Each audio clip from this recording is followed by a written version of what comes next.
ஒரு 2 வாரங்களுக்கு முன்பாக இந்த பயத்தை குறித்து ஒரு செய்தியை நான் தொடங்கினேன். ஏன்னா நமக்கு இந்த வருஷத்துக்கான ஆண்டவருடைய வாக்குத்தத்தம் என்ன என்றால், ரோமர் 8வது அதிகாரம் 15வது வசனத்திலிருந்து, உங்களுக்கு பயப்படுகிற ஆவியை கொடுக்காமல் அப்பா பிதாவே என்று அழைக்கக்கூடிய புத்திர சுவிகாரத்தின் ஆவியை கொடுத்திருக்கிறேன், அதன் மூலமாய் நீங்கள் என்னை அப்பா பிதா என்று அழைக்கலாம் என்பதை குறித்து நம்ம பார்த்தோம். அப்போ பயம் என்பது எப்படி வருகிறது, அந்த பயம் எப்படி நம்மை வாழ்நாள் முழுவதும் ஒரு மரண பயத்திற்குள்ளாய் நம்மை ஒரு கட்டுக்குள் வைத்திருக்கிறது, அது எப்படி ஆண்டவராகிய இயேசு கிறிஸ்து ஜீவ காலமெல்லாம் மரண பயம் உள்ளவர்களை மரணத்திலிருந்து விடுதலை செய்தார் என்கிறதை குறித்து பார்த்தோம். கடந்த வாரத்துல என்ன பார்த்தோம், இந்த பயத்துல இருக்கும்போது எப்படி நாம் தேவனை விட்டு தூரம் போய் விடுகிறோம் என்பதை குறித்து பார்த்தோம். இந்த நாளில் நான் ஒரு காரியம் குறித்து பார்க்க விரும்புகிறேன். அதாவது மனிதர்களை குறித்து இருக்கக்கூடிய ஒரு பயம், மற்ற மனிதர்களை குறித்து இருக்கக்கூடிய பயம் எப்படி நம்மளை தேவனிடமிருந்து பிரிவது மாத்திரமல்ல, தேவனுக்கு கீழ்ப்படியாமல் அவருக்கு எதிராய் காரியங்கள் செய்யக்கூடியதாயும், அது மாத்திரமல்ல நம்ம என்ன பண்ண ஆரம்பிச்சிரோம்னா கொஞ்சம் கொஞ்சமா மாறி மாறி எப்படி நாம் சாத்தானோடு இசைந்து விடுவோம் என்பதை குறித்து சவுலினுடைய வாழ்க்கையிலிருந்து நம்ம பார்க்க போகிறோம். இது ஒரு வாரத்துல முடியாது, மேபி இது ஒரு 3 அல்லது 4 மெசேஜா கூட போகலாம். ஆனா நமக்கு என்ன முதல்ல நல்லா தெரிஞ்சு கொள்ள வேண்டும் என்றால், எப்படி மனிதர்களை குறித்த பயம் கொண்டு போய் விடுகிறது என்பதை. இதற்கு ஆதாரமாக நீதிமொழிகள் 29வது அதிகாரம், நீதிமொழிகள் 29வது அதிகாரம் 25வது வசனம். நீதிமொழிகள் 29:25. மனுஷனுக்கு பயப்படும் பயம் கண்ணியை வருவிக்கும், கர்த்தரை நம்புகிறவனோ உயர்ந்த அடைக்கலத்திலே வைக்கப்படுவான். மனுஷனுக்கு பயப்படுகிற பயம் கண்ணியை வருவிக்கும், அதாவது ஒரு வலையை போல நம்மை அந்த வலைக்குள்ள சிக்க வைக்கும்.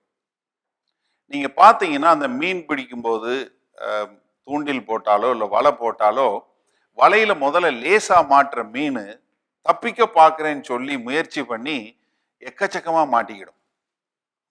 அதாவது அதுல இருந்து ஒரு விடுதலையே பண்ண முடியாத அளவுக்கு அது போய் மாட்டிக்கிடும். அதே போலதான் இங்க என்ன சொல்றாரு, கண்ணியை நமக்கு ஒரு என்ன கொண்டு வரும், நம்மை கொண்டு போய் என்னத்துல கொண்டு போய் சேர்த்துரும், ஒரு வலையை போல நம்மை மாட்டி அந்த வலைக்குள்ள நம்ம பின்னப்படுவதை போல மாட்டிக்கொள்வோம் என்று. 1 சாமுவேலின் புஸ்தகம் 13வது அதிகாரம் எடுத்துக்கொள்ளுங்க.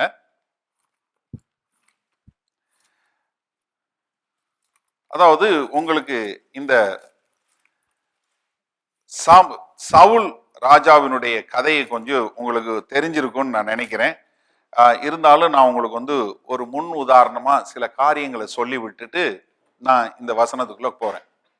அதாவது இஸ்ரவேல் தேச மக்கள் இங்க வந்ததுக்கு அப்புறம், அவங்க வாக்குத்தத்தம் பண்ணப்பட்ட பூமிக்கு வந்ததுக்கு அப்புறம், அங்க ஆண்டவர் என்ன பண்றாரு, நியாயாதிபதிகளை கொண்டு அவர்களுக்கு நியாயம் தீர்த்து வழி நடத்துகிறார்.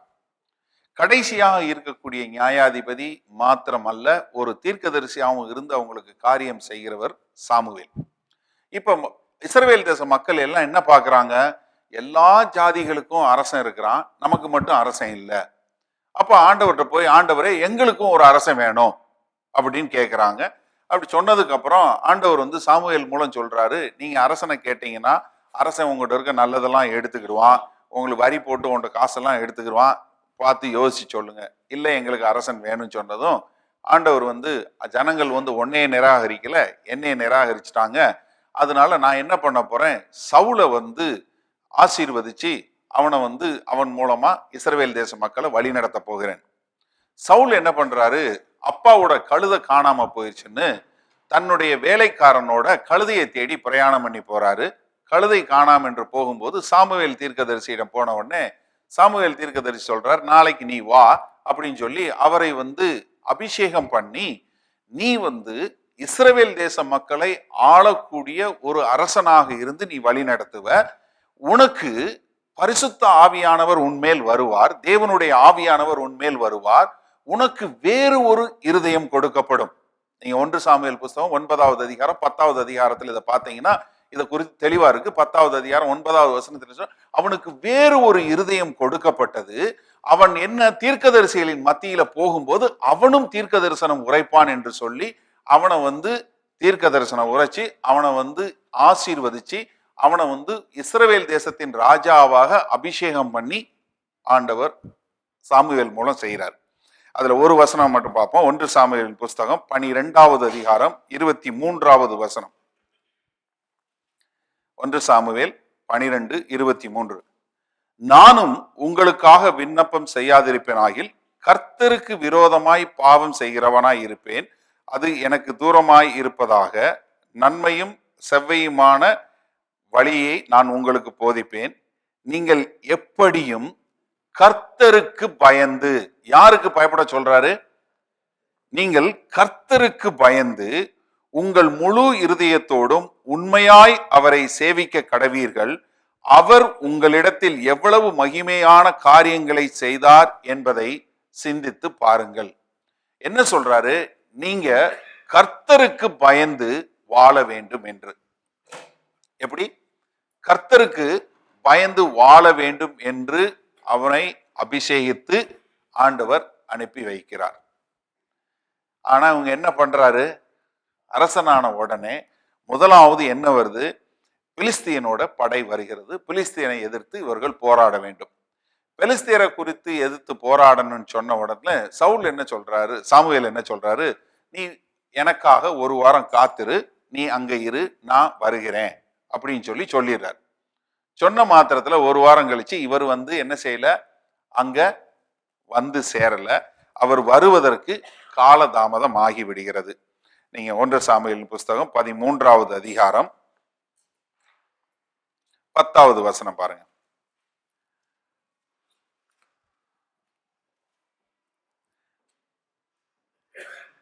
8வது வசனமும் வாசிக்கிறேன், அப்ப உங்களுக்கு புரியும். அவன் தனக்கு சாமுவேல் குறித்த காலத்தின்படியே 7 நாள் மட்டும் காத்திருந்தான். சாமுவேல் கில்காலுக்கு வரவில்லை. ஜனங்கள் அவனை விட்டு சிதறி போனார்கள். அப்பொழுது சவுல், சர்வாங்கன தகன பலியையும் சமாதான பலியையும் என்னிடத்தில் கொண்டு வாருங்கள் என்று சொல்லி சர்வாங்க தகன பலியை செலுத்தினான். அவன் சர்வாங்க தகன பலியிட்டு முடிகிற போது இதோ சாமுவேல் வந்தான். சவுல் அவனை சந்தித்து வந்தனம் செய்ய அவனுக்கு எதிர்கொண்டு போனான். இவர் ஒரு வாரத்துல வர்றேன்னாரு, வரல. உடனே என்ன பண்ணிட்டாரு? நீ பலியை என்னிட்ட கொண்டு வா, நான் பலி கொடுக்கிறேன். நன்றாக தெரிஞ்சு கொள்ளணும், பழைய ஏற்பாட்டுல ரொம்ப தெளிவா யார் எந்த வேலையை செய்ய வேண்டுமோ அதை மாத்திரம்தான் செய்யணும். இங்க அரசனாய் நியமிக்கப்பட்ட சவுல் என்ன பண்றாரு? இவர் ஒரு ஆசாரியனுக்குரிய ஊழியத்தை கையில எடுத்துக்கொண்டு இவர் என்ன பண்றாரு? அங்க தான் பலியிட போகிறார். பலியிட்டு முடிஞ்ச மாத்திரத்துல சவுல் வந்துடுறாரு.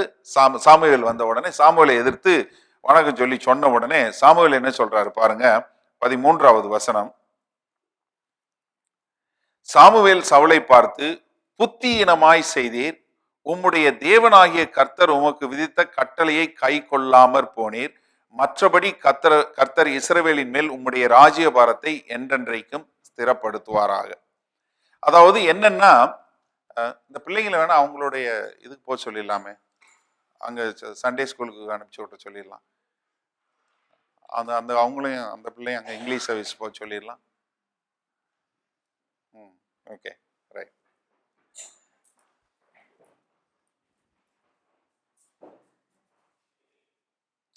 இப்ப என்ன சொல்றாரு? நீ இந்த காரியங்களை செய்யாம இருந்திருந்தேன்னா உன்னுடைய ராஜ்யபாரம் என்றென்றைக்கும் இருக்கக்கூடியதா இருந்திருக்கும்.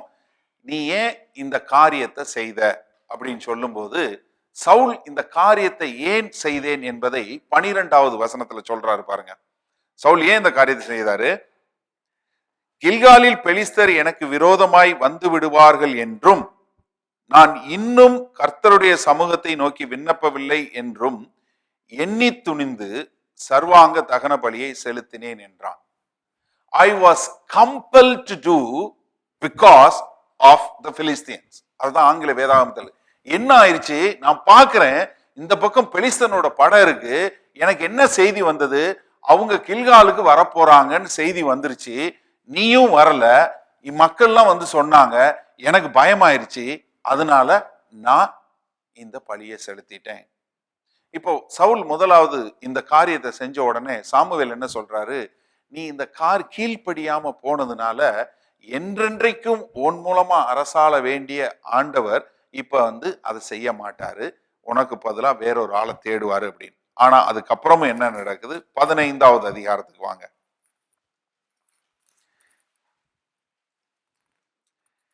இப்போ மறுபடியுமாய் இன்னொரு முறை சவுலுக்கு ஆண்டவர் ஒரு காரியத்தை கொடுக்கிறார்.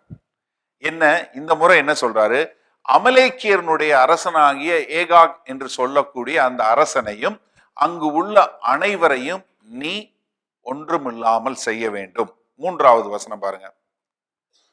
இப்போதும் நீ போய், 1 சாமுவேல் 15:3, இப்போதும் நீ போய் அமலக்கை மடங்கடித்து அவனுக்கு உண்டான எல்லாவற்றையும் சங்கரித்து எல்லாத்தையும் கொண்டு போடு, அவன் மேல் இரக்கம் வைக்காமல் புருஷரையும் ஸ்திரீகளையும் பிள்ளைகளையும் குழந்தைகளையும் மாடுகளையும் ஆடுகளையும் ஒட்டகங்களையும் கழுதைகளையும் கொன்று போட கடவாய் என்கிறார் என்று சொன்னான். இப்ப என்ன சொல்றாரு, தெளிவா, அதாவது விளக்கமா ஆண்டவர் சொல்லி கொடுக்கிறாரு என்னென்னலாம் கொல்லணும். அப்ப என்ன, எல்லாவற்றையும் சொன்னா கூட உங்களுக்கு என்ன வரும், கழுதையை கொல்லணும்னு சொன்னாரா என்னன்னு தெரியல, எதுக்கு நம்ம இன்னொரு முறை ஜெபம் பண்ணலான்னு கேட்கலான்னு தோணும். ஆனா அதனால என்ன சொல்றாரு, புருஷன் ஸ்திரீ பிள்ளை குழந்தை கழுதை குதிரை ஒட்டகம் மாடு எல்லாவற்றையும் நீ சங்கரித்து போட வேண்டும், அங்க எதுவுமே எந்த ஒரு ஜீவனுமே உயிரோட இருக்கக்கூடாது அப்படின்னு சொல்லி நல்ல தெளிவான ஒரு இன்ஸ்ட்ரக்ஷன். இதுல வந்து ஒரு மாறுபாடான கருத்தே வரக்கூடாது, இந்த மாதிரி ஒரு காரியத்தை ஆண்டவர் கொடுக்கிறார். ஆனா அவங்க என்ன பண்ணாங்க, எல்லாம் செஞ்சாங்க, ஆனா அதுல இன்னொரு காரியத்தையும் செய்தாங்க. என்ன பாருங்க, 8வது வசனம். அமலக்கேரின் ராஜாவாகிய ஆகாகை உயிரோடே பிடித்தான், ஜனங்கள் யாவரையும் பட்டய கருக்கிலே சங்கேதம் பண்ணினான். அவர் என்ன சொன்னாரு, அவனையும் நீ கொன்னு போடணும்னு சொன்னாரு, இவன் அவனை மட்டும் உயிரோட பிடிச்சிட்டான். அது மாத்திரமல்ல, அடுத்த நாள் காலையில சாமுவேல் வரும்போது பாருங்க 12வது வசனம்.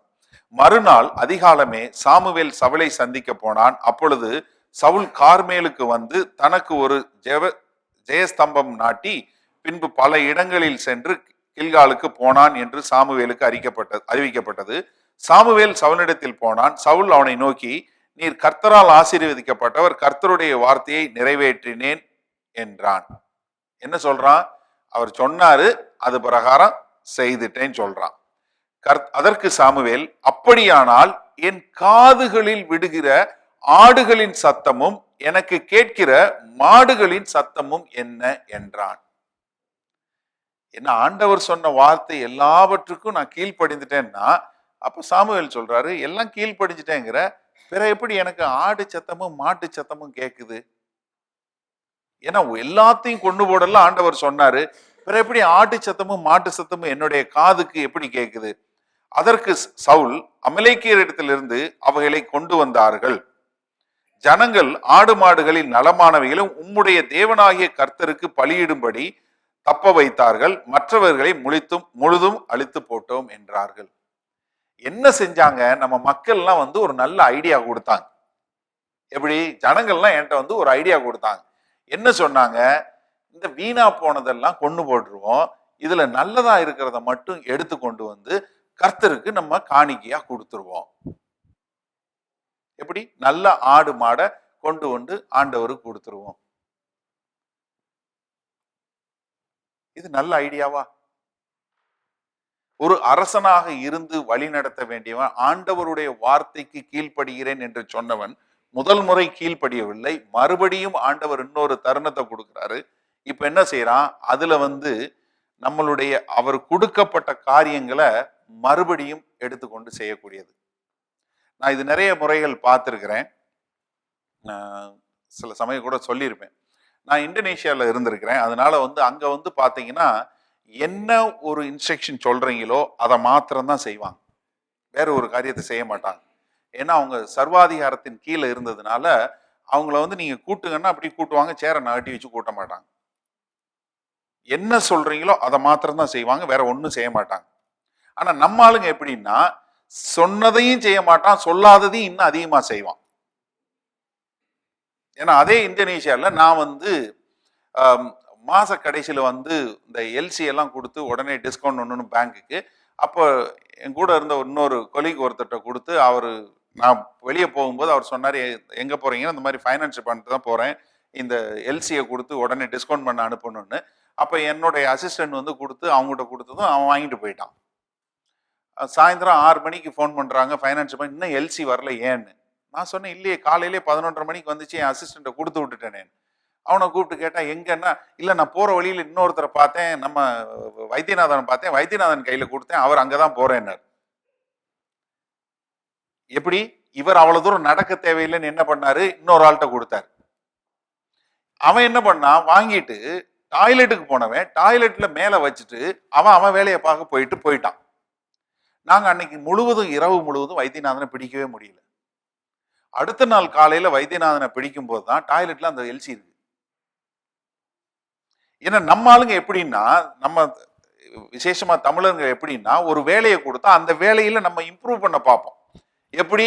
இங்க இருந்து ஒன்ன கொண்டு போய் அந்த இங்கிலீஷ் சர்வீஸ்ல கொடுன்னா போற வழியில இன்னொருத்தன் கொடுப்பான். அவன் அங்க போகும்போதே அவனுக்கு காருக்கு போக சொல்லுவாங்க, இல்லைன்னா கிச்சனுக்கு போக சொல்லுவாங்க, அங்க வச்சுட்டு போயிடுவான். எப்பயுமே இப்படிதான். இங்க ஆண்டவர் என்ன சொல்றாரு, நீ கீழ்ப்படி. என்ன? நீ எல்லாவற்றையும் கொண்டு போட்டு, இல்ல எல்லாத்தையும் கொள்ளலாம், ஆனா அதுல ஒரு சின்ன ஒரு இம்ப்ரூவ்மெண்ட் ஐடியா இருக்கு ஆண்டவரே, உங்களுக்கு தெரியாது, எங்களுக்கு தெரியும். என்ன? இந்த நசலானதெல்லாம் அழிச்சிருவோம், நல்லா இருக்கு பாருங்க, அதெல்லாம் உங்களுக்கு கொண்டு வந்து படைச்சிடறோம். அதனாலதான் ஆண்டவர் சொன்னாரு, நான் சர்வாங்க தகன பலியை விரும்பல, என்னத்தை விரும்புகிறேன்? கீழ்ப்படிதலை தான் விரும்புறேன். இன்றைக்கு நமக்கு ஆண்டவருக்கு பயந்து கீழ்ப்படுகிறது கிடையாது, ஆனா மனுஷனுக்கு பயந்து கீழ்ப்படுகிறது அதிகம். நிறைய பேரு இன்னைக்கு என்ன பப்ளிக் ஒப்பீனியன் என்ன சொல்லுது, அதுதான். அது அரசியலா இருக்கட்டும், சபையா இருக்கட்டும், எல்லாம் தான். மக்கள்லாம் என்ன சொல்றாங்க, மக்களுக்கு ஆதரவா இருக்கிறீங்களா? அதனாலதான் இன்றைக்கு சபைகள்ல போதகர் வந்து யாரு, அரசியல்வாதி மாதிரியே அண்ணன் வர்றார், அண்ணன் வர்றார், இங்க போதர் வர்றார், போதகர் வர்றார், கதவை தர, அது தர, அதை தர, ஓடு, என்ன அண்ணன் வர்றார், அண்ணன் வர்றார். அங்க அப்படித்தான் அரசியல்வாதி. என்ன அமைச்சர்கள்லாம் என்ன தொங்குறதுக்குன்னே வண்டியில இது கட்டிட்டு தொங்குறவனுங்கெல்லாம் இருக்கானுங்க. இங்க நம்ம ஆளுங்களும் அதே மாதிரிதான் செய்யறாங்க. என்ன வித்தியாசம் இருக்கு யோசிச்சு பாருங்க. ஏன்னா நீங்க வந்து யாருக்கு கீழ்ப்படிய வேண்டும்? அதை வழி நடத்துகிற ஒரு தலைவன் எப்படி இருக்க வேண்டும்? சவுலுடைய இதை பாருங்க, இதுல இருந்து நல்லதை எடுத்து நாங்க உங்களுக்கு காணிக்க கொடுக்கிறோம் அப்படின்னு சொல்லிட்டு இதை ஏன் செஞ்சான்னு சொல்லி சாமுவேலுக்கு விளக்கம் சொல்றான் பாருங்க.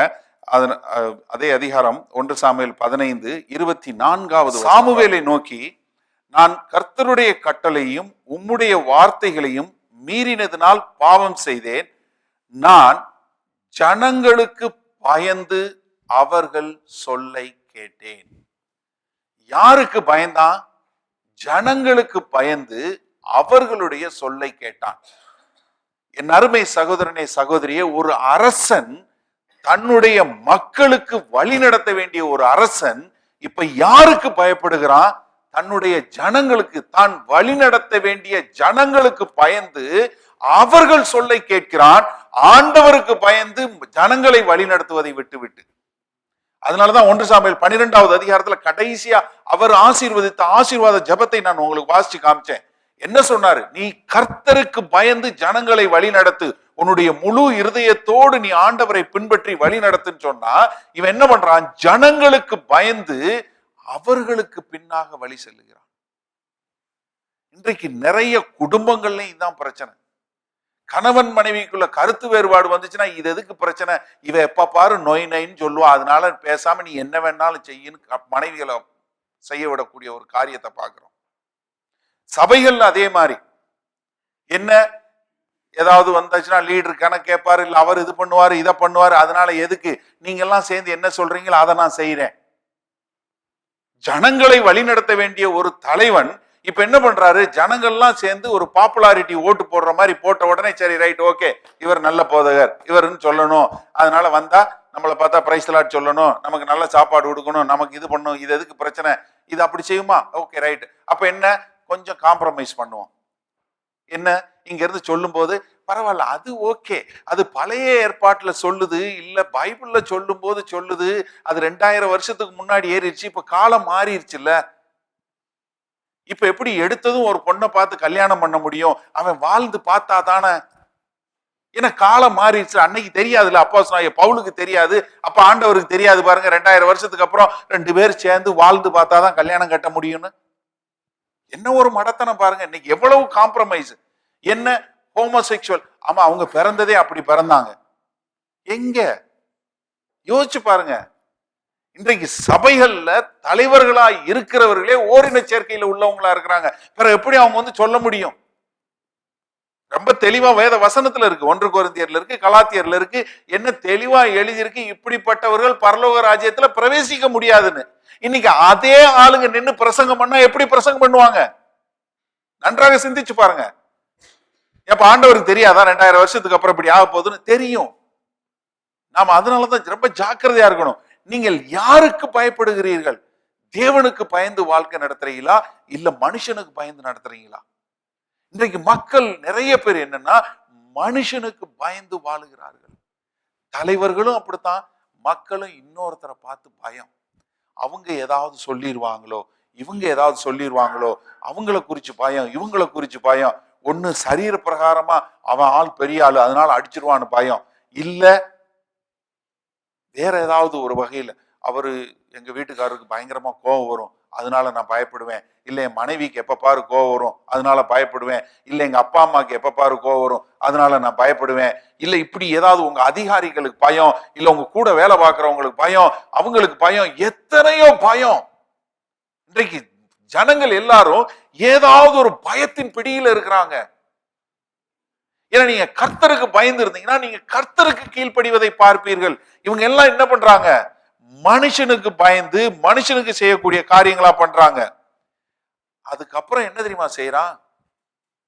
கொடுமையை பாருங்க. அடுத்த வசனம் பாருங்க, 25வது வசனம், 1 சாமுவேல் 15:25. இப்போதும் நீர் என் பாவத்தை மன்னித்து நான் கர்த்தரை பணிந்து கொள்ளும்படிக்கு என்னோட கூட திரும்பி வாரும். என்ன இப்ப எல்லாரும் பாக்குறாங்க, அதனால நான் மறுபடியும் ஆண்டவரை வணங்க போறேன், நீ என் கூட வாங்க. எப்படி? தப்பு பண்ணது முக்கியம் இல்ல, தப்பு பண்ண உடனே அதை எப்படி கையாளுகிறான் பாருங்க. ஐயா நான் பாவம் செய்தேன்னு சொல்லல. நீங்க ஒரு நல்ல வித்தியாசத்தை புரிஞ்சு கொள்ள முடியும். தாவீது ராஜா பெரிய பாவம் பண்ணான், நம்ம எல்லாருக்கும் தெரியும். பத்சேபாளோட பாவம் பண்ணி அவனுடைய கணவன் உரையாவை கொன்று கடைசியில எல்லாம் பண்ணது நாத்தான்வேல் வந்து முன்னாடி வந்து சொல்றான். எல்லாம் அந்த கதையை சொல்லிட்டு, யார் அந்த நீதான் அந்த ஆள் சொன்ன மாத்திரத்துல என்ன பண்ணா, கீழே விழுந்து ஐயோ நான் பாவம் செய்தேன் அப்படின்னு அறிக்கை பண்ணான். அறிக்கை பண்ணி என்ன பண்ணா, எல்லாருக்கும் முன்னாடியும் ஒரு பாடல் பாடினான். 51வது சங்கீதம் நீங்க எடுங்க ஒரு நிமிஷம். 51வது சங்கீதம். அதாவது தான் பாவம் பண்ணினதை அவன் மறைக்கவில்லை. நன்றாக பாருங்க, சவுலுக்கும் தாவீதுக்கும் உள்ள ஒரு பெரிய வித்தியாசத்தை நீங்க பார்க்க முடியும். 51வது சங்கீதத்துல 1வது வசனத்துக்கும் அந்த 51வது சங்கீதம் நடுவுல ஒரு எழுதியிருக்கு பாத்தீங்களா, ஒரு குறிப்பு எழுதியிருக்கு. உங்க பைபிள்ல ஒரு குறிப்பு எழுதியிருக்கும், தமிழ் பைபிள்லயும் அந்த குறிப்பு எழுதியிருக்கும். என்ன எழுதியிருக்கு? பத்சேபாளிடத்தில் தாவீது பாவத்திற்கு உட்பட்ட பின்பு நாத்தான் தீர்க்கதரிசி அவனிடத்தில் வந்து அவன் பாவத்தை உணர்த்தின போது பாடி ராகத் தலைவனுக்கு ஒப்புவிக்கப்பட்ட தாவீதின் சங்கீதம். எத்தனை பேர் இதை செய்வீங்க? ஹலோ, நான் பாவம் பண்ணிட்டேன், இந்த பாவத்தை வந்து எங்க பாஸ்டர் சொன்னாரு, அதனால நான் அதை கன்ஃபஸ் பண்ணி எழுதின பாடல் வந்து இன்னைக்கு சபையில நீங்க பாட்டு பாடுவீங்களா? பாஸ்டர் யார்கிட்டையும் சொல்லிடாதீங்க, இது நமக்குள்ள மட்டும் இருக்கட்டும். என்ன நமக்குள்ள, வெளியே 4 சவத்துக்கு வெளியே போயிடக்கூடாது, பார்த்துவோங்க. ஏன்னா இல்லைன்னா நம்ம என்ன ரெப்புடேஷன் என்ன ஆகுறது, என்னை பத்தி எல்லாரும் என்ன நினைப்பாங்க, அதனால மூடி மறைச்சிருவோம், நமக்குள்ள வச்சுக்கிருவோம். சரியா? வெளியெல்லாம் தெரிய வேணாம். ஏன் வெளியே நமக்கு மரியாதை இல்லைல்ல. சவுல் அதே தான் செஞ்சான். எப்படி? என் கூட வாங்க. தாவீது என்ன பாடுறான் பாருங்க. தேவனே உமது கிருபையின்படி இறங்கும், உமது மிகுந்த இரக்கங்களின்படி என் மீறுதல்களை என்னை சுத்திகரியும், என் அக்கிரமம் நீங்க என்னை முற்றிலும் கழுவி, என் பாவம் வர என்னை சுத்திகரியும். என் மீறுதல்களையும் நான் அறிந்திருக்கிறேன், என் பாவம் எப்பொழுதும் எனக்கு முன்பாக நிற்கிறது. அடுத்த வசனம் பாருங்க. தேவரீர் ஒருவருக்கே விரோதமாய் நான் பாவம் செய்து. இந்த ஞானம் நமக்கு வரணும். நீங்க நல்லா பாருங்க, யோசேப்பு சொல்றான் ஆதியாகமம் 39வது அதிகாரத்துல, பார்வோனின் பாத்திபரனுடைய மனைவி வந்து என் கூட வந்து படுன்னு சொல்லும் போது அவன் சொல்ற வார்த்தை என்ன? நான் எப்படி ஆண்டவருக்கு விரோதமா இந்த பாவம் செய்ய முடியும்? அவன் பாத்திபருக்கு எதிரான பாவம் நினைக்கல, இன்னொரு பெண்மணிக்கு எதிரான பாவம் நினைக்கல. தாவீது ராஜா படித்தது பச்சைபால் கூட இருந்தாலும் அவன் சொன்னது என்ன? நான் ஆண்டவருக்கு எதிராக தான் பாவம் செய்தேன். நீங்க செய்கிற எல்லா பாவமும் ஆண்டவருக்கு எதிரானது. அப்ப உங்களுக்கு இந்த ஞானம் வந்தாதான் நீங்க என்ன சொல்லுவீங்க? ஆண்டவரே நான் பாவி, என்னை கழுவி சுத்திகரியும் ஆண்டவரேன்னு கேட்பீங்க. அப்ப நீங்க ஆண்டவர்கிட்ட போவீங்க, ஆனா என்ன பண்ண மாட்டீங்க? மற்றவர்களுக்கு தெரியாம மூடி மறைக்க மாட்டீங்க. இன்றைக்கு கிறிஸ்தவத்துல நிறைய நடிகர்கள் வந்தது காரணம் இதுதான்.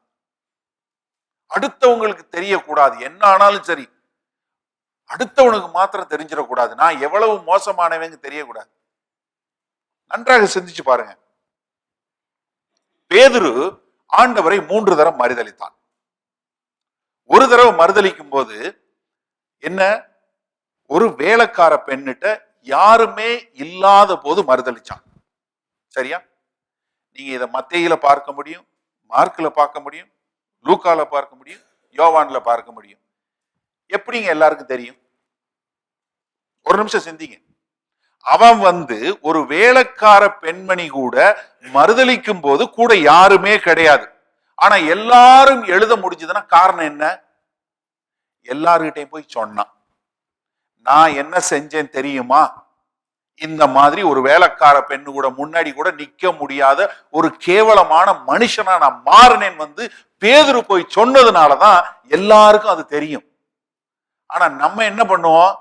அது யாராவது நீங்களா இருந்தா சொல்லியிருப்பீங்களா? உங்களை விட்டுருங்க, நானா இருந்தா சொல்லியிருப்பேனா?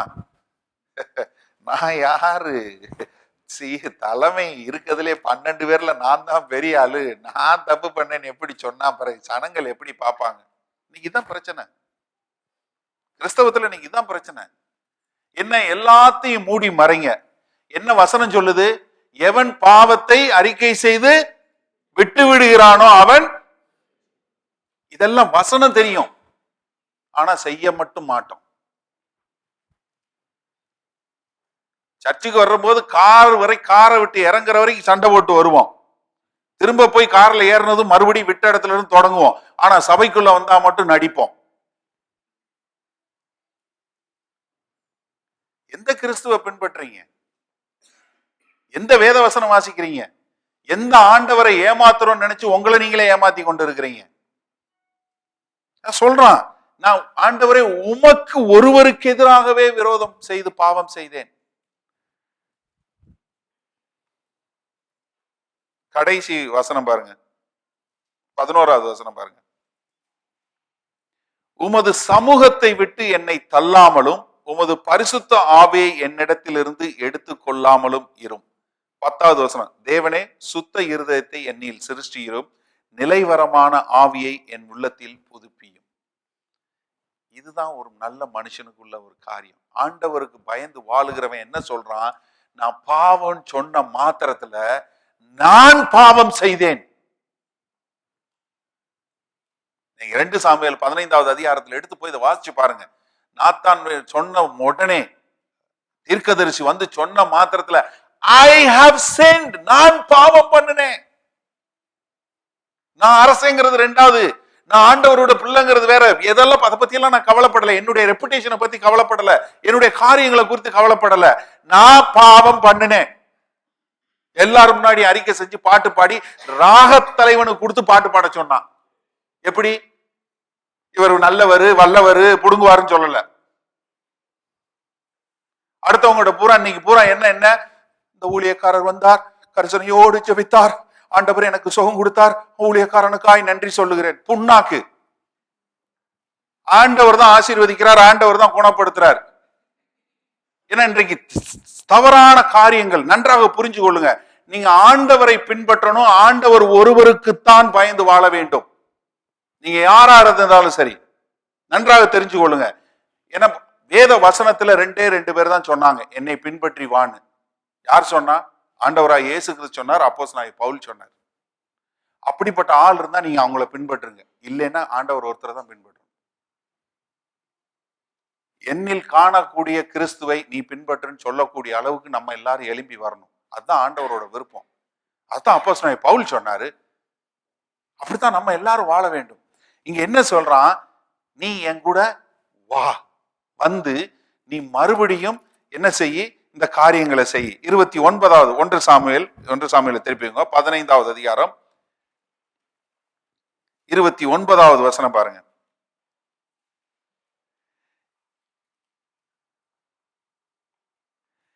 இஸ்ரவேலில் ஜெயபாலமானவர் பொய் சொல்லுகிறதும் இல்லை, தாம் சொன்னதை பற்றி மனஸ்தாபப்படுகிறதும் இல்லை, மனம் மாற அவர் மனுஷனும் அல்ல.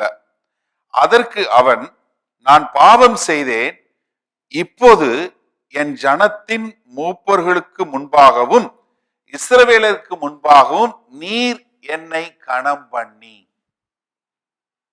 நான் பாவம் செஞ்சேன். தாவீதும் சொன்னான், நான் பாவம் செஞ்சேன். இவர் என்ன சொல்றாரு? Private confession.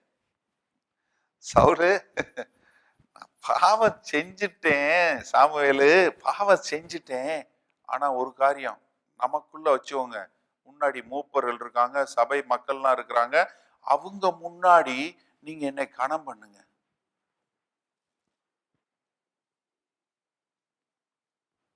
அப்போ சவுலோட நோக்கமெல்லாம் என்ன இருந்தது? மக்களுக்கு பயந்தானே ஒழிய மக்கள் என்னைய பத்தி இது பண்ணக்கூடாது. தன்னை குறித்து மக்கள் ஒரு பெரியவா உயர்வா நினைக்கணும்னு சொல்லி தன்னை குறித்து ஒரு எண்ணம் வந்ததுனால அவனுக்கு என்ன ஆயிடுச்சு? மக்களுக்கு பயப்பட ஆரம்பிச்சிட்டான். ஆண்டவருக்கு பயந்து வாழ வேண்டிய சவுல் மக்களுக்கு பயந்து இப்ப சாமுவேல் கிட்ட ஒரு பிரைவேட் கான்ட்ராக்ட் போடுறாரு. என்ன? முதல்ல சாமுவேல், நீங்க இந்த அதிகாரத்தை போய் எடுத்து தயவு செஞ்சு வாசிச்சு பாருங்க. முதல்ல சொன்ன வசனத்துக்கும் இதுக்கு நடுவுல என்னன்னா, 24வது வசனத்துக்கு 29வது வசனத்துக்கு நடுவுல என்ன நடந்ததுன்னா, சாமுவேல் சொல்றாரு, இல்ல நீ தப்பு பண்ணிட்ட அப்படின்னு போகும்போது அவன், ஐயோ போயிடாதீங்க அப்படின்னு காலில் விழுந்து மஞ்சி அவன் துணியை பிடிச்சு இழுத்துறான். அப்ப அந்த துணி சால்வை பிரிஞ்சு போயிருது. அப்ப ஆண்டவர் அவன் சொல்றான், சாமுவேல் சொல்றான், ஆண்டவர் இந்த துணியை நீ பிச்சது போல உன்னுடைய அரசாட்சியை பிச்சிருவாருன்னு சொல்றான். அப்பவும் என்ன பண்றான்? நான் பாவம் செஞ்சுட்டேன், ஆனா என் மூப்பருக்கு முன்னாடியும் என் மக்களுக்கு முன்னாடியும் நீ என்ன பண்ணு? என்னை கணம் பண்ணி நான் உம்முடைய தேவனாகிய கர்த்தரை பணிந்து கொள்ளும்படிக்கு என்னோட கூட திரும்பி வாரும். பயம் என்ன பண்ணுது பாத்தீங்களா? ஒரு மனுஷரை குறித்த ஒரு பயம் வந்த மாத்திரத்துல என்ன வருது? முதல்ல ஆண்டவருக்கு கீழ்ப்படியாம போயிடுறீங்க. 2வது என்ன? தன்னுடைய பாவங்களை மறைக்க ஆரம்பிச்சு விடுறீங்க. வேத வசனம் சொல்லுது, பாவங்களை அறிக்கை செய்து விட்டு விடுவன் நித்திய ஜீவனை பெறுவான். ஆனா இங்க என்ன பண்றான்? அதுக்கு எதிர்மறையாக செய்ய ஆரம்பிச்சிடறான். என்ன பண்றான்? என்னுடைய ரெப்புடேஷன் தான் முக்கியம், என்னைய இஸ்ரவேல் தேச மக்கள் மரியாதை செலுத்தணும், எனக்கு அவங்க கனம் பண்ணணும், அதனால நீ எனக்கு அவங்க முன்னாடி ஒரு கனம் பண்ணி நீ இது பண்ணு.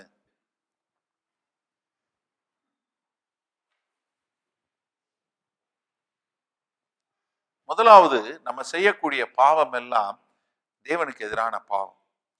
2வது, நம்மளுடைய பாவங்களை குறித்து வெளியே சொல்றதுக்கு பயப்படவே கூடாது. நீங்க பாவங்களை அறிக்கை செய்யலைன்னா விடவே மாட்டீங்க.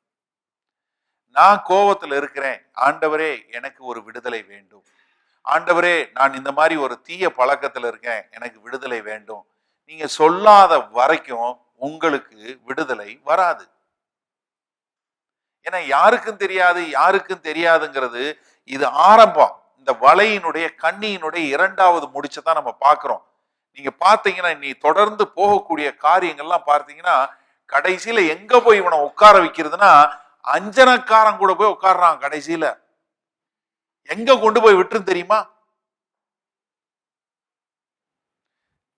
அடுத்து நடக்கூடிய காரியம் பாருங்க. இந்த ஒரு சம்பவம் மட்டும் சொல்லி முடிச்சிறேன். 1 சாமுவேல் 17வது அதிகாரம் 11வது வசனம்.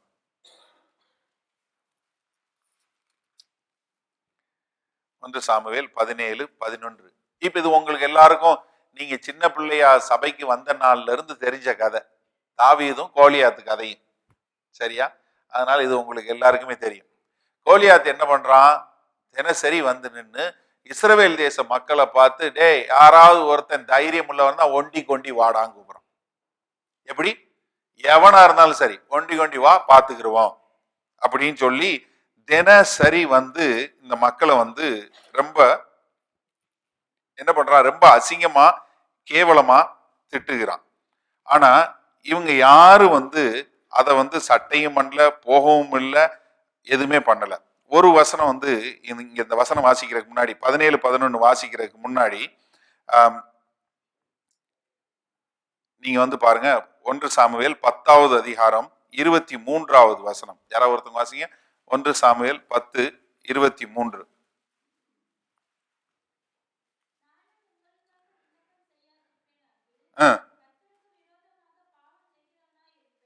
இல்லையே, 10வது அதிகாரம் 23வது வசனம்.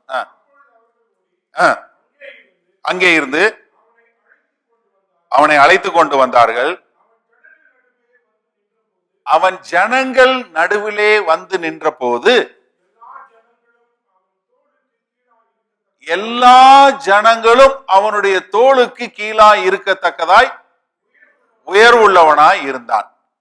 இவன் இருக்கிறதுலே வளர்ந்தவன், திடகாத்திரமான ஆளு, நல்ல பயிற்சி பண்ணாள், நல்ல காரியங்கள் பண்ணவன். ஏன்னா நல்ல ஒரு போர் வீரன், நல்ல உயரமான ஆளு, அரசன். இப்படிப்பட்டவன் ஒண்டி கொண்டி வான்னா யாரு முதல்ல எந்திரிச்சிருக்கணும்? சவுலு தான் எந்திரிச்சிருக்கணும். ஏன்னா இஸ்ரவேல் தேசத்துல இருக்கிற எல்லாரும் வந்து இவ்வளவுக்குதான் இருக்கிறான். எல்லாரும் இப்படி பார்க்க முடியுது.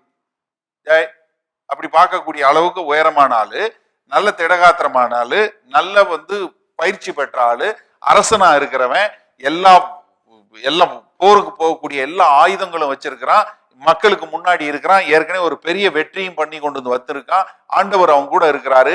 இவன் வந்து ஆண்டவர் அவங்களை எல்லாரையும் அவங்க கையில கொடுத்துட்டாரு. இப்ப இவன் என்ன செஞ்சிருக்கணும்? அவன் சொன்ன மாத்திரத்துல டேய் கோலியாத் நான் வர்றேன்டா அப்படின்னு எந்திரிச்சிருக்கணும்.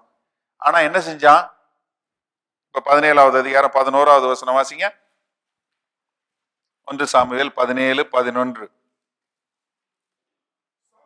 சவுலும், நல்ல கவனிங்க, சவுலுக்கு பயம் வந்ததுனால இஸ்ரவேல் அனைவரும் அந்த பெலிஸ்தனுடைய வார்த்தையை கேட்டு கலங்கி மிகவும் பயப்பட்டார்கள்.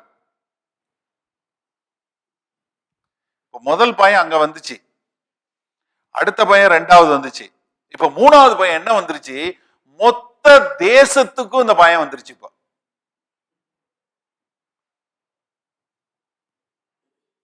மொத்த தேசத்துக்கும் பயம் வந்துருச்சு. பயங்கிறது வந்து ஒரு வகையான கொடுமை உள்ளது. ஒன்று யோவான் 4வது அதிகாரம் 18வது வசனத்துல பார்த்தோம். Fear torments. உங்களை அப்படியே அப்படியே இது பண்ணிக்கிட்டே இருக்கும். ஐயோ என்ன ஆகும் எனக்கு, நான் உடம்பு சரியில்லையே, நான் செத்து போயிட்டேன்னா என்ன ஆகும், என் பொண்டாட்டிக்கு என்ன ஆகும், என் பிள்ளைக்கு என்ன ஆகும், என் புருஷனுக்கு என்ன ஆகும், எனக்கு வேலை போயிடுச்சுன்னா என்ன ஆகும், எனக்கு இதாயிருச்சுன்னா என்ன ஆகும், அதாயிருச்சுன்னா என்ன ஆகும், இந்த இன்னைக்கு நான் வீட்டுக்கு திரும்ப போலேன்னு என்ன ஆகும், இப்படியே இருந்துச்சுன்னா கடைசியில என்ன வாழ்க்கை, என்னத்தையோ வாழ்ந்துட்டு போவோம். அப்படித்தான் வரும். ஏன்னா பயம் வந்து கொடுமையானது, உங்களை விடவே விடாது. ஒரு இதுக்குள்ள உங்களுக்கு பயத்துக்குள்ள போயிட்டீங்கன்னா அந்த கண்ணி வலை பின்னி பின்னி பின்னி பின்னி உங்களை அதுக்குள்ள அப்படியே மூழ்கடிச்சிரும்.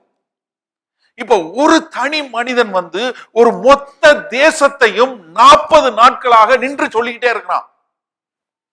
இப்ப எல்லாம் என்ன ஆயிடுச்சு, ரொம்ப வளர்ந்து கெட்டவனும் பேசாம பயந்து உட்காந்துட்டான். அவனுக்கு பின்னாடி போன அத்தனை ஜனங்களும் பயந்து உட்காந்துட்டான். வேத வசனம் தெளிவா இருக்கு. மிகவும் பயந்தார்கள். சாதாரண பயம் இல்ல, மிகவும் பயந்தார்கள். நம்மள மறுபடியும் அடிமைத்தனத்திற்கு கொண்டு போயிருவானோ, நாம் எல்லோரும் மறுபடியும் அடிமைத்தனத்துக்குள்ள போயிருவோமோ. இன்றைக்கு நீங்க இந்த செய்தியை கேட்டுட்டு இருக்க உங்களுக்கு வேற விதமான பயம் இருக்கலாம். என் வேலை என்ன ஆகுமோ, நான் எப்படி இந்த பணம் கட்டுவேன், என் பிள்ளைய நான் எப்படி படிக்க வைப்பேன், என் பிள்ளை இப்படி இருக்கிறதே, என் புருஷன் இப்படி இருக்கிறானே, என் பொண்டாட்டி இப்படி இருக்காளே, இல்ல எனக்கு இந்த மாதிரி உடம்புக்கு சரியில்லையே, இல்ல எனக்கு அது சரியில்லையே, இது சரியில்லையே. உங்களுக்கு எந்த பயம் வேணாலும் இருக்கலாம். ஆனா நீங்க யாருக்கு பயப்படணும்? தேவன் ஒருவருக்கு மாத்திரம்தான் பயப்படணும். தேவனுக்கு பயந்து வாழ்ந்தீர்கள் என்றால் இது ஒண்ணுமே செய்யாது உங்களை. அடுத்து நடக்க போற காரியங்களை அடுத்த கிழமை பார்ப்போம். ஒரு வசனம் வாசிச்சு விட்டு போம். எபிரேயருக்கு எழுதின நிருபம் 13வது அதிகாரம் 5வது 6வது வசனம். 6வது வசனம் சங்கீதத்திலிருந்து இங்க கோட் பண்றாங்க. சங்கீதம் 27, சங்கீதம் 118 இருந்து சொல்லக்கூடிய வார்த்தை தான் இங்க எபிரேயர் 13வது அதிகாரம் 6வது வசனமாக இருக்கிறது. நாம் எல்லோரும் சேர்ந்து வாசிப்போம். எபிரேயர் 13, 5, 6.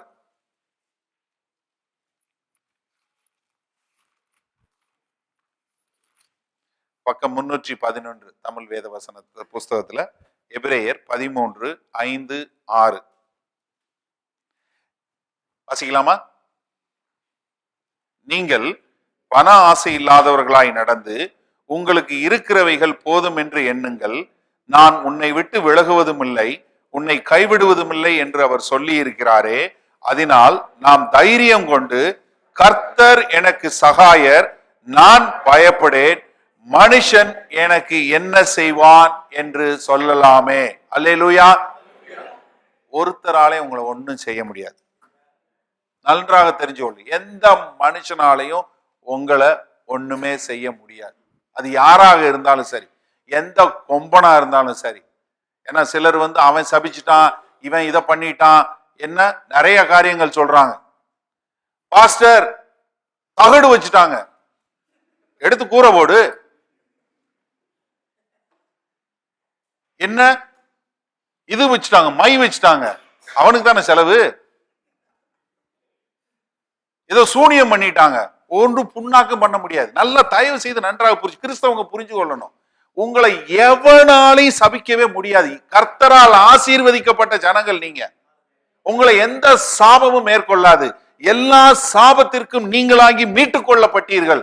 கலாத்தியர் 3:13 தெளிவா சொல்லுது. நீங்க கர்த்தரால் ஆசீர்வதிக்கப்பட்ட ஜனங்கள். உங்களை எந்த சாத்தானாலையும் சரி, எந்த தீய சக்தியினாலே உங்களை சபிக்கவே முடியாது. நீங்க ஆண்டவரால் ஆசீர்வதிக்கப்பட்ட சந்ததி, ஆண்டவருடைய பிள்ளை. அப்ப உங்களை எப்படி ஒருத்தர் வந்து சபிக்க முடியும்? உங்களுக்கு எப்படி ஒருத்தர் மைய வச்சு தகட வச்சு ஏதாவது பண்ண முடியும்? ஏங்க அந்த தகட மீறி ஆசீர்வதிக்க முடியாத ஆண்டவர் அவங்க ஆண்டவர். நம்ம யார் ஆராதிக்கிறோம்? ஏன்னா சிலர் நிறைய பேரத்துல வந்து தவறுதலா வந்து அதை செஞ்சுட்டாங்க, அதனால உங்களுக்கு வந்து உங்க வீட்டுக்கு மேல இது வருது, உங்களுக்கு தடை இருக்கு, இந்த தடையை எடுக்கணும்னா அந்த தடையை மீறி செய்ய முடியாதா? என்ன ஆண்டவருக்கு என்ன பிரச்சனையா உங்க வீட்டுக்குள்ள வர்றதுக்கோ இல்ல எங்கே வர்றதுக்கு? நம்ம தான் பாடணுமே, எங்கும் நிறைந்தவர், அவருக்கு உருவங்கள் இல்லை, அவர் எல்லாத்தையும் செய்ய முடியும், சர்வ வல்லவர், அவரால் கூடாத காரியம் ஒன்றுமே இல்லை.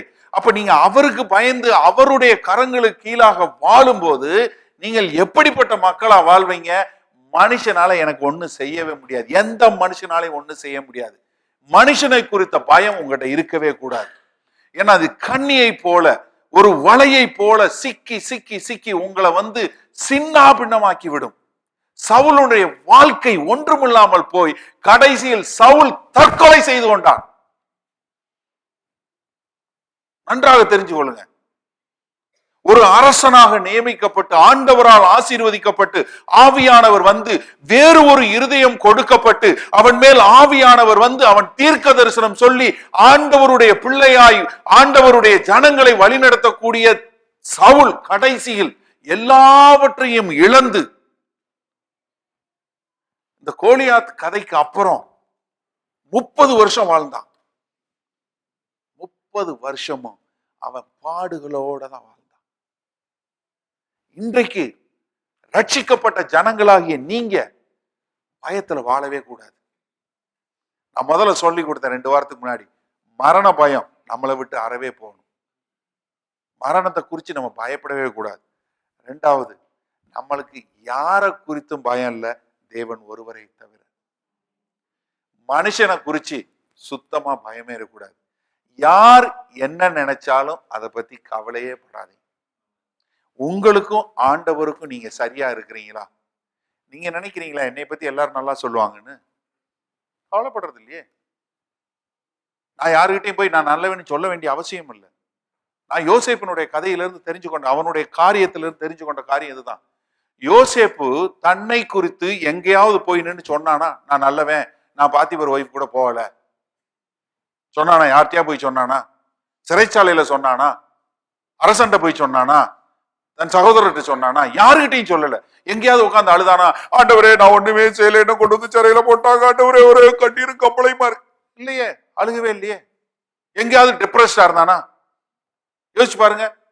நான் மன துக்கமா இருக்கிறேன், ஆண்டவர் என் கண்ணீரை துருத்தியில் பிடித்து வைத்திருக்காரு, இப்படி ஏதாவது வசனம் சொன்னானா? ஒண்ணும் கிடையாது. எப்பவும் சந்தோஷமா இருந்தான், எப்பவும் ஆண்டவரோட காரியம் செஞ்சான். ஏன்? அவனுக்கு தெரியும் அவன் ஆண்டவருக்கு கீழ்ப்படிந்து வாழுகிறான், ஆண்டவருக்கு பயந்து வாழுகிறான். அதனாலதான் ஆதியாகமம் 50வது அதிகாரம் 20வது வசனத்துல சொல்லும் போது சொன்னா, நீங்களோ தீமை செய்தீர்கள், ஆனால் ஆண்டவர் என்ன பண்ணாரு?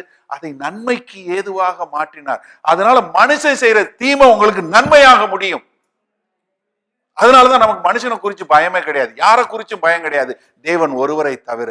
ஏனென்றால் அவர் சர்வ வல்லவர், சகலத்தையும் நன்மைக்கு ஏதுவாய் மாற்றக்கூடிய தேவன். ஆகையால் கர்த்தர் எனக்கு சகாயர், நான் யாருக்கும் பயப்படேன், தேவன் ஒருவரை தவிர்த்து. நாம் எல்லோரும் மேலும் நின்று நம்மை தேவனிடம் ஒப்புக் கொடுப்போம்.